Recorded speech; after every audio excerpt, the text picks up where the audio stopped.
브라질이 지난번에 여성 대통령이 탄핵되고 또 부통령이 대행을 하면서 여러 가지로 시끄러웠습니다. 어쨌거나 이제 그런 과정을 통해서 정리하는 대선이 치러졌는데요. 브라질 하면 인구가 2억 2천만 명쯤 되는 남미에서는 가장 큰 나라이자 이 중남미의 정치적 방향을 결정하는 중요한 나라지요. 그때 얼마 전에 이제 멕시코에서 좀 야권 좌파 파퓰리즘에 가까운 사람이 멕시코에서 대통령이 되었죠. 7월 1일 치러진 멕시코 대통령 선거에서는 좌파 정당 모레나의 후보, 이름 굉장히 깁니다. 안드레스 마누엘 로페스 오브라도르, 64살 먹은 전 멕시코 시티 시장이 당선되었습니다. 멕시코 같은 경우에는 제도혁명당이라는 당에서 계속 집권을 해왔지요. 그런데 이제 제도혁명당이 안에서 내부에 좌파가 빠져나가고 또 우파가 빠져나가서 국민행동당이라고 이 제도혁명당의 우파가 별도의 당을 만들었습니다. 그래가 두 번을 이제 대선을 성공시키고, 그리고 제도혁명당이 한번 찾아갔다가 이번에 좌파에서 완전히 잡아버린 겁니다. 국민행동당도 제도혁명당과 유사한 당이라고 봤을 때 이번에 이제 멕시코의 좌파 이 후보 오브라도르 후보는 굉장히 압승을 했어요. 그래서 국민행동당과 중도 좌파 민주혁명당이 연대를 했는데도 22%밖에 못 얻었습니다. 그래서 멕시코 대선 역사상에 과반수 득표자가 나온 게 처음이라는 거예요. 이 오브라도르 후보는 부정부패 폭력을 해결하는 데 우선순위를 두겠다라고 이야기를 했고, 그리고 이 부정부패 폭력 범죄, 우리가 멕시코 하면 마약 범죄 아닙니까? 그래서 불평등의 염증이 난 멕시코 민심이 정권 교체를 이루어냈다. 그리고 이제 이 멕시코의 이 오브라도르 대통령은 최저임금 인상, 노인연금 인상, 비료 무상 제공 같은 한마디로 좌파 파퓰리즘 복지 공세를 펴면서 당선에 이렇게 주 원인이 됐고, 또 대통령 월급을 절반으로 깎고 대통령궁에 있지 않고 자기 집에 거주하겠다, 이런 공약도 내세우면서 이 좌파 트럼프다. 트럼프하고 비슷한데 이 전체적인 흐름은 좌파적이다 해서 좌파 트럼프다, 이렇게 평가를 받았습니다. 빈민가 출신으로 22살 때 이제 멕시코 대학을 졸업해가지고 정계에 이렇게 들어와가 지방의원 주지사 선거에 계속 떨어지다가 2000년에 이제 멕시코 시장에 당선되면서 대권 주자로 이렇게 도약이 됐는데, 시장 재임 중에 노인과 빈민층 학생에게 보조금을 지불하고 멕시코 시내가 인프라, 교통 이런 게 굉장히 안 좋지 않습니까? 이런 거 개선해 해서 인기를 모았다는 거예요. 그래가지고 2006년 대선에 출마했다가 떨어지고 2012년에도 대선에 출마했다가 떨어지고 그랬는데, 이번에 이제 세 번째 자신이 모레나라는 좌파 정당을 만들어서 당선이 되었어요. 자, 그래서 지금 미국이 멕시코에 장벽을 치는데 미국의 트럼프와 멕시코의 좌파 트럼프가 세게 사사건건 이렇게 부딪힐 거다. 벌써 멕시코의 좌파 트럼프는 미국과 우호적인 관계를 모색하겠지만 인종차별적이고 이런 패권주의적 오만한 태도는 그냥 두지 않겠다고 이야기를 하면서 시끄러웠지요. 그러다가 얼마 전에 이제 딜이 돼가지고, 그래서 나프타를 대신하는 새로운 협정도 이렇게 통과시킨 바가 있습니다.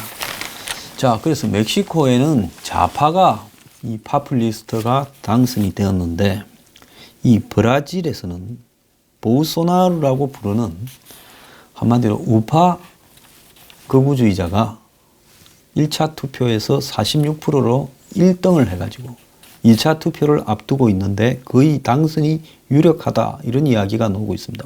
왜 그런가 하면 이 좌파 이 페르난도 아다드 후보라는 사람이 29.3%밖에 못 얻었다는 겁니다. 룰라의 그 후계자죠. 룰라는 사람이 전 대통령이 옥중 출마를 하겠다라는데 이번에 출마가 저지됐지요. 그래서 이 멕시코에 이 사람은 극우 성향의 사회자유당 소속이고 육군 대위로 전역을 했고 연방 하원을 했는데 이 사람도 브라질의 트럼프라고 불리어지고 있다는 겁니다. 그래서 16.7%로 이렇게 더 앞섰는데 이 후보보다요. 이 여론조사보다도 지금 훨씬 더 나왔다는 겁니다. 표가. 그래서 2차 투표가 28일 있는데 그 뭐 하나마나 이 사람이 당선될 거라고 이렇게 예측을 하고 있습니다. 자, 굉장히 큰 득표 차로 1차 투표에서 승리한 보소나루는 브라질 정계의 이단아라고 해요. 전직 군 장교로 88년 전역한 뒤에 리오데자네이루 시의원과 연방 하원의원을 역임하면서 당적을 수차례 옮겼고 올해는 대선 출마를 위해 소수 정당인 사회자유당으로 소속을 바꿨다는 겁니다. 그러니까 이 당으로 가지 않으면 기존에 자기가 있던 정당에서는 대선 후보가 되기 어려우니까 바꿨다는 거예요. 화법이 직설적이고 소셜미디어를 소통의 창구로 활용하고 이런 측면에서 트럼프하고 또 닮았다는 거예요. 자, 그는 군사 독재 시절에 대한 미화도 그냥 당당하게 하고 여성이나 인종, 동성애 차별에 대한 발언도 그냥 떳떳하게 하고 있다는 겁니다. 그러면서 이 룰라 전 대통령을 비롯해 2016년에 탄핵된 룰라의 후계자 호세프 전 대통령 등 브라질 좌파 구정권들을 부패의 온상으로 지목하면서 비난을 해왔다는 거죠. 브라질의 이 룰라부터 호세프까지가 남미의 새로운 좌파의 흐름을 가져왔다. 옛날에 총 들고 싸우던 이런 투사에서 이제 이 제도권 정치로 들어와서 엄청나게 성공했다고 한국에서도 룰라를 엄청나게 찬양을 했고 룰라의 후계자로 또 게릴라 출신 호세프를 또 찬양을 했지요. 근데 어떻게 됐습니까? 둘 다 지금 깜빵에 갔지요. 그래서 결국은 이 보소나루가 당선되면 범죄와의 전쟁을 선포하겠다. 지금 상파울루나 리오데자네이루 같은 경우에는 거의 국가 예산이나 지자체 예산은 떨어져서 경찰력이 제대로 단속하지 못하고 거점만 지키고 있고 수많은 총기와 마약, 범죄가 그냥 그 도시에 창궐을 하면서 이 경찰이 접근을 제대로 못하고 있다는 겁니다. 브라질의 이 빈민가의 마약 단속 등을 나서는 엘리트 스쿼드라는 영화를 보면 브라질의 이 빈민가가 얼마나 방대한지 대도시에 그래서 거기에는 아예 해방구로서 범죄자들이 이렇게 살고 있다라는 내용들이 나옵니다. 그러면서 총기 소지 완화와 사형제 찬성도 공약을 했다는 겁니다. 범죄가 저렇게 만연하는데 어떻게 총기 소지를 완화하느냐 이렇게 의아하게 생각할 수 있을 건데 범죄에 대항하기 위해서 다 총기를 가지자 지금 이렇게까지 이야기를 하고 있습니다. 이 범죄자들만 총기를 갖고 일반 서민들은 안 가지고 있으면 되겠느냐 이런 이야기죠. 그리고 이 사람의 이 지지를 받는 이유는 지금 브라질이 멕시코화 되어가면서 하도 질린 국민들이 이제는 이런 폐섭을 단절할 때가 됐다. 특히 우리가 오랫동안 군사 독재 정권을 브라질에 있었고 우파가 지배해왔다가 좌파들한테 주지 않았느냐. 노동자와 서민을 위한다. 그런데 좌파들이 부패해가지고 더해먹더라. 그러니까 이놈도 썩었고 이놈도 썩었고 이러니까 말이라도 화끈하게 하는 네가 한번 해봐라고 되는 거예요. 멕시코도 마찬가지예요. 우리가 시카리오 같은 영화를 보면 멕시코에 경찰이 범죄자인지 범죄자가 경찰인지부터 시작을 해서 불평등이 얼마나 심한지 그래서 돈을 갖다가 뭐 1,000불, 2,000불씩 주고 미국으로 그 탈출하는 그 버스를 타고 미국 국경 근처까지 와서 텍사스 뭐 등에 말입니다. 목숨을 걸고 국경을 넘다가 잡히고 죽고 하지 않습니까? 그래서 그런 상황에 질린 국민들이 지금 이런 파퓰리스트들을 선택하고 있다는 겁니다. 그래서 1차 투표 전날인 6일에도 이 보소나루는 트위터에 가족의 가치, 아이들을 순수를 지키며 범죄자들을 혹독하게 이렇게 취급할 거다라고 올리고 부패하지 않을 거라 주장했다는 겁니다. 그러니까 이것만 주장을 해도 먹혀든다는 겁니다. 자, 이 사람은 지난 6일 좌파 정당 출신 남성이 찌른 칼에 배를 찔렸다는 거예요. 그러다 보니까 세력이 더 결집해서 아예 그냥 이 방송사 토론회에 안 나가고 자기가 이렇게 팔로우가 100만 명이 넘는 트위터, 이 SNS 라이브 방송을 스스로 했다는 겁니다. 그래서 기성 언론하고 사이도 안 좋고 SNS를 적극 활용하고 가족들이 선거에 뛰어들고 그런 측면에서는 트럼프와 선거 전략도 유사하다는 겁니다. 자, 이 사람은 그렇게 완전히 아웃사이더인데요. 여기에 맞서는 좌파의 아다드라는 사람은 좌파지만 전형적인 엘리트 코스를 밟았고 교육장관, 상파울루 시장을 했고 룰라의 후계자로 이렇게 꼽혔고 이번에 룰라가 출마했으면 러닝메이트로 이렇게 나설라 했는데 룰라가 나서지 못하면서 대선 후보로 이렇게 나서게 됐는데 지금 여론조사에서도 대부분 보소나루가 앞설 거다라고 이렇게 예측을 하고 있습니다. 자, 근데 이 보소나루가 매우 재밌는 이야기를 했어요. 1위가 확정된 이후에 동영상에 브라질에는 두 개의 길이 있다. 하나는 번영과 자유, 가족과 신의 편으로 가는 길이고 하나는 베네수엘라로 가는 길이다라고 하면서 브라질이 더 왼쪽으로 가면 안 된다.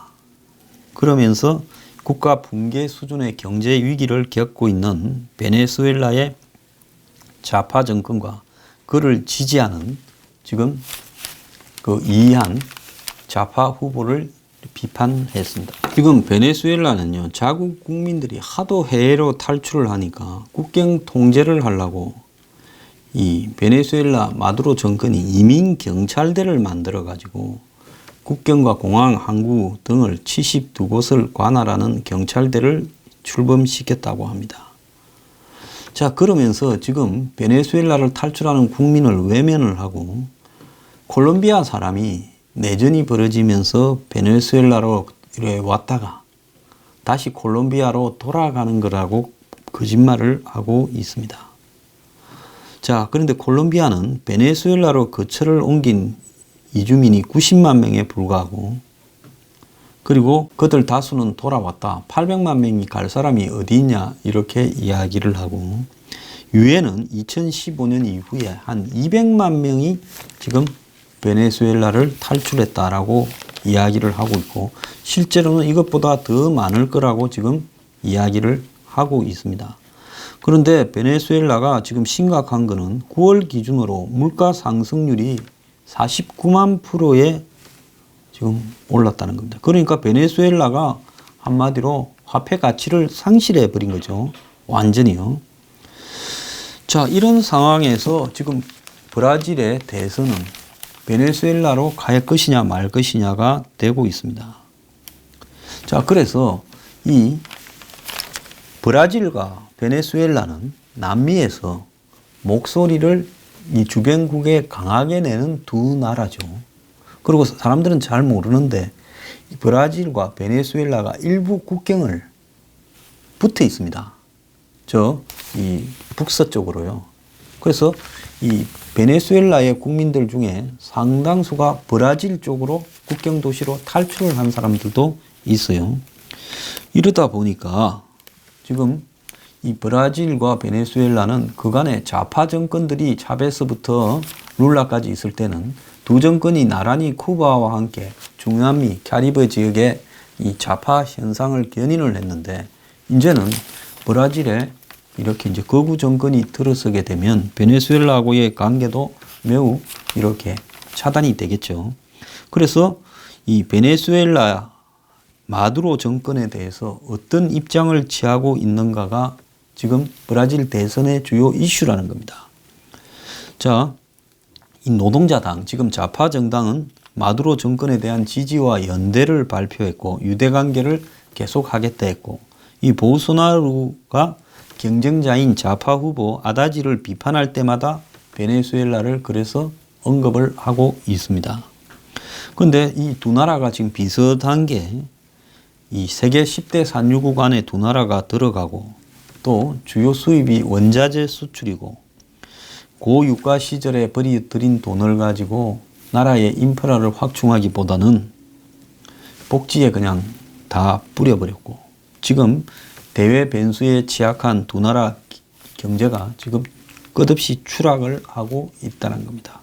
그래서 브라질도 브릭스 같은 경우에 지금 거기에 들어가는 핵심 나라로 이 브라질애가 인도 등과 더불어서 세계 경제를 새롭게 견인한다 이런 소리를 들었는데 이제는 완전히 망해버린 브라질도 지금 망해가는 나라가 되어가고 있습니다.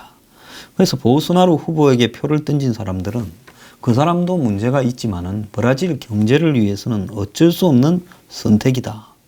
지금 노동자당이 여기서 한 번 더 하면 베네수엘라가 된다라고 하는 두려움이 이 보우소나루를 하여금 득세하게 했다는 겁니다. 자, 지금 브라질과 베네수엘라 꼴을 보면 지금 한국도 그 비슷한 상황으로 가고 있다는 겁니다. 한국의 보수 정권이나 정당들이 꼴 보기 싫다고 국민들이 지금 좌파 정당을 선택을 했죠.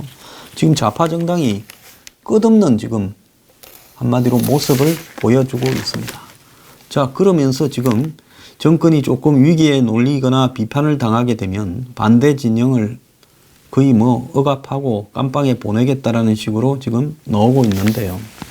자, 이런 부분 속에서 한국의 좌파 정권이 이해찬 말대로 한 번 내지 두 번, 세 번을 더 집권하면 어떤 모습이 보이겠는지 한번 생각을 해봐라는 겁니다.